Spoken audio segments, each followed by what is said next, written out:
No matter how far you've traveled, how many years have passed, or how silent the connection became, the mother still lives within you. Not her smile, not her voice, not her presence, but the emotional imprint, the psychological residue of what you did or did not receive, the unmet needs, the unanswered cries, the moments when you were seen and the moments when you weren't. That is the mother that lingers in the shadows. The shadow mother, she is not the woman herself. She is the version of her that formed inside your psyche, built from gestures, absences, energies. This inner figure, forged from years of interaction, pain, and longing, shapes how you see yourself, how you trust, how you love, how you struggle. Even if your mother is gone, or even if she never meant to harm you, her psychological pattern persists like a whisper in your soul. And unless we turn inward to face her, we remain forever entangled in her invisible grip. The shadow mother doesn't always look cruel. Sometimes she is the voice that says, "You're not good enough." Sometimes she's the hesitation when love is offered. Sometimes she's the need to overachieve, to be perfect, because nothing ever felt enough for her love. Her voice can be soft or violent, passive or dominant, but it always lives quietly inside, steering our decisions from behind the veil. To heal, we must first acknowledge this presence. We must admit that she lives within us, even if we never speak her name, because until you meet her in the dark, you will never truly know who you are in the light. Healing doesn't begin with blame, it begins with truth. Many people confuse healing with resentment, thinking that to heal, they must hate the one who hurt them. But healing doesn't come from pointing the finger. It comes from turning the mirror inward, from recognizing the internalized version of your mother that now lives as your own self-talk, your own fears, your own walls. The inner mother isn't about her anymore. It's about the parts of you that were shaped by her absence, her pain, her silence. If she was overly critical, you may now criticize yourself relentlessly. If she was emotionally distant, you may struggle to connect. If she was unpredictable, you may now live on edge, waiting for love to be taken. That's not her doing anymore. That's the blueprint left behind. And so healing is a confrontation, not with the person, but with the complex. It is the moment when you stop saying, "My mom hurt me," and start asking, "How has that pain lived inside me?" It's when you catch yourself repeating the very same behaviors. When you see your own perfectionism, your inability to rest, your hunger for approval, and realize it's her echo in your nervous system. But the goal isn't to banish her. It's to meet her with compassion, to ask, what did she carry? What wounds did she pass down? And how can I now do what she couldn't hold that pain with grace? Healing the shadow mother is not about erasing the past. It's about integrating it. It's about becoming conscious of what was once unconscious so that you no longer live on repeat. You stop performing for love. You stop fearing rejection. You stop dimming your light. And in doing so, you don't just heal yourself, you interrupt the cycle. You stop the inheritance. You become the parent your soul always needed. Carl Jung taught us that the mother is more than a person, she is an archetype. That means her image doesn't just live in your memory, it lives in the collective unconscious, woven into the fabric of what it means to be human. The mother archetype contains both light and shadow. She nurtures and devours. She creates and destroys. She is the one who gives life and the one who suffocates it if her power goes unchecked. When your personal experience of mothering was nurturing, the archetypal mother appears as safety, abundance, and belonging. But if your experience was marked by neglect, criticism, or emotional unpredictability, then the archetypal mother fuses with pain. She becomes a distorted inner figure, a source of internal threat instead of protection. You may crave comfort but fear intimacy.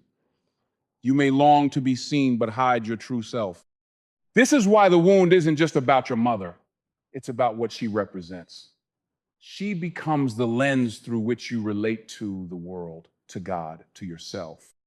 And when this lens is cracked, everything appears dangerous, unstable, or unattainable. You're not just dealing with one woman's flaws, you're navigating a spiritual distortion of a primordial energy. And yet, this is also where the hope lies, because archetypes are not fixed. They can evolve when brought into consciousness. When you begin to see the mother not just as a flawed woman, but as a symbol of power and complexity, you begin to reclaim that energy within yourself. You move from victim to witness, from wounded child to conscious adult. You no longer run from her shadow. You learn to hold it, understand it, and eventually transform it. An unintegrated archetype is like a myth running your life without your knowledge. It acts out in your relationships, sabotages your peace, and whispers lies into your thoughts. When the mother wound remains unconscious, it fuses with the archetypal mother in destructive ways, and this is where the danger begins. You might find yourself projecting her voice onto your partner, your boss, your friends. You expect rejection before love. You brace for criticism even when praise is offered. You test people, sabotage connections, or choose those who mirror her emotional unavailability, not because you want pain, but because pain feels familiar. That's how the psyche works when the archetype is not integrated. It repeats, hoping to resolve.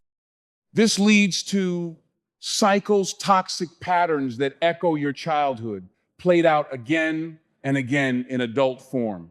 The child within you still longs for repair. So it unconsciously recreates the wound, praying this time it will be different. But until you bring that cycle to awareness, the wound only deepens. You might also internalize the voice of the shadow mother, not just as criticism, but as self-abandonment. You dismiss your needs. You silence your truth. You grind yourself into the ground trying to be enough, all because the archetype has fused with your identity. You don't know where she ends, and you begin. But the moment you recognize this, when you name the projection, when you pause before repeating the past, that's the crack in the illusion. That's the beginning of freedom. You begin to differentiate. You start to say, this isn't me. This is the pattern. And then something shifts. Integration doesn't mean perfection. It means wholeness. It means being able to see the pattern and choose differently. It means making space for grief, for anger, for tenderness, all without shame. Because the shadow mother isn't just a wound, she's a call to consciousness. And answering that call is how you reclaim your power. The mother wound isn't just yours, it's collective, it's ancestral, it's spiritual. You carry within you the emotional residue of generations, women silenced, children ignored, love withheld, survival prioritized over connection. This isn't simply about how your mother treated you. It's about how she was treated and how her mother was treated, and so on. The pain didn't start with you, but healing can. You may notice patterns in your family, the inability to express vulnerability, the shame around emotional needs, the harsh self-criticism passed down like inheritance. These aren't just personality quirks. They are symptoms of a system that never made room for healing. And so each generation copes, numbing, controlling, pleasing, or pretending until someone decides to break the cycle. That someone is you. When you begin to face the mother wound, you're not just liberating your own soul, you're creating space for future generations to breathe freely. You're becoming the bridge between what was and what can be. And yes, it hurts. because you are holding grief that was never given voice. You are feeling what your lineage suppressed. You are transforming what was once buried. But in that courage, in that sacred rebellion, lies a profound truth. You are the turning point. This is why your healing matters, not just for your happiness, not just for your peace, but for the collective evolution of the human spirit. Every time you speak your truth instead of staying silent, every time you soothe your inner child instead of shaming her, every time you choose love over fear, you rewrite the story. The wound may be ancestral, but so is the wisdom. The strength you need to face the shadow mother is already inside you, passed down through the same bloodline that carried the pain. And now it's your time to reclaim it. You've been told she's the enemy. That voice inside you that whispers, you're not enough. That drags you back when you try to rise. You've been told to kill it, silence it, cut it out. But what if I told you she's not the jailer, she's the gatekeeper? The shadow mother shows up not when you're weak, but when you're about to grow. When you're on the edge of change, of authenticity, of expansion, that's when she rises. Not because she wants to destroy you, but because she's guarding the door to your transformation. She's asking, are you ready to face what you've been running from? Every time guilt flares up, when you set a boundary, every time fear screams as you move toward your dreams, every time you betray yourself to feel safe. That's the shadow mother testing you, mirroring you, inviting you to go deeper. And if you're brave enough to stay, to feel, to not run, you'll find something sacred. She's holding your buried power. Beneath the fear is your truth. Beneath the guilt is your autonomy. Beneath the shame is your fire. The shadow mother doesn't need to be destroyed. She needs to be integrated, seen, honored, because in her twisted form, she holds everything you thought. You lost your voice, your worth, your capacity to love yourself without condition. She is both the darkness and the light, both the wound and the medicine, both the obstacle and the initiation. When you stop fighting her and start facing her, that's when you begin to remember who you were before the world told you who to be. That's when the girl who once dimmed her light begins to shine. Not in spite of the shadow, but because of it.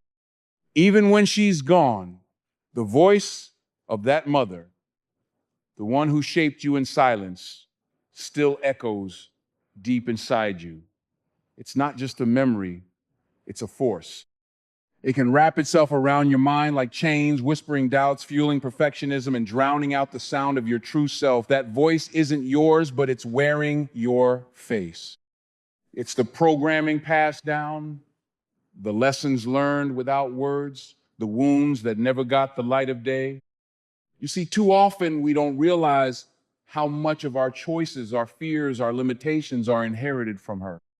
The inner mother's voice is a relentless taskmaster, always reminding you of what you should be, what you must do, and what you can't have. It's the root of the nagging guilt when you take time for yourself, the invisible pressure to be perfect, to fix, to please. It's the voice that keeps you small and convinces you that your own voice isn't worthy of being heard. But here's the truth. That voice, no matter how loud, no matter how relentless, is not your truth. It's inherited pain disguised as love, fear disguised as protection. The challenge, the great battle, is learning to distinguish your own heartbeat beneath that noise. To recognize when that voice speaks and to say, that's not me. To silence it, not by force, but by choosing your own words. This is the work of courage, to step into the arena of your mind and say, I am not a copy. I am an original. Because inside you lives a voice untamed, a voice of your own making, shaped not by fear or guilt, but by your own fire and purpose. You've been living under a shadow for too long. It's time to step into the light. Time to reclaim the sound of your own name. You might not see it clearly at first. It's subtle, like a shadow lurking just beyond the edges of your awareness. But the unhealed mother wound leaves marks on every part of your life. It shows up as a fear of freedom, a hesitation to stand on your own 2 feet. It's that chronic guilt that won't quit, no matter what you do or how far you run. It's the way you attract toxic people, those who drain your energy, because somewhere deep down, you're still trying to earn approval that never came. This wound numbs your emotions until you feel nothing, or worse, everything all at once. You might find yourself stuck in patterns of self-sabotage, trapped by invisible chains forged long ago. Your body can even carry the burden, illnesses, aches, and pains with no clear cause, but an undeniable connection to emotional suffering. You're not broken, but you're hurting. And the symptoms are your mind's way of screaming for help, begging for healing. The fear of autonomy, the avoidance of intimacy, the endless cycle of guilt and blame, these are all signs that the shadow mother's grip is still strong. But there's power in awareness. The moment you name these symptoms, you begin to weaken their hold. Recognition is the first step on the path out of darkness. When you see the wound for what it is, a source of pain, yes, but also a source of strength waiting to be reclaimed, you reclaim your power. The past no longer controls you. The shadow no longer defines you. You have the power to break the cycle, to rewrite your story, to heal, and to rise. Healing, real healing, is not about forgetting. It's not about burying the past beneath layers of denial or distraction. Healing is a courageous act of integration. It's the conscious choice to meet the child inside you who was unseen, unheard, and untouched by love. It's about stepping into the light of awareness and saying, I see you, I hear you, you are not alone. You must move from being the invisible child to becoming the visible, powerful adult. The child who once hid beneath the shadow mother's weight now stands tall, claiming her truth. This is the path of reclamation, the journey from silence to voice, from fear to freedom, from pain to power. But understand this, it is not a straight road. There will be setbacks, moments when the old programming tries to pull you back, whispers telling you it's safer to stay small. That's when you dig deeper. You summon your strength. You remind yourself that you're not just surviving, you are thriving. Reclamation is about reclaiming your boundaries, your voice, your desires, your very soul. It's about honoring every scar, because each scar tells the story of your survival, your resilience. It's about standing in the fullness of who you are, no longer shaped by the shadows of the past, but illuminated by the power of your own becoming. When you reclaim your truth, you don't just heal yourself, you break the chain for the generations that follow. You become the living testament to the power of transformation. So take this path boldly, walk it fiercely, because the world needs the light you carry. You may have been taught to see the shadow mother as an enemy, a villain to be defeated, or a wound to be erased. But what if I told you she is sacred? What if I told you she holds the fire that no one else dared to hold? The shadow mother is not evil. She is a keeper of the flame of your suppressed self, the parts you were told to hide, the raw, unfiltered truth of your being.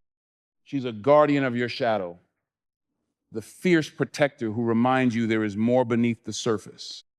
True individuation, true freedom begins when you stop running from her and start seeing her. You look her in the eyes and say, I see you, I acknowledge you. She becomes not a prison, but a key, a challenge, yes, but also a gateway to your deepest liberation.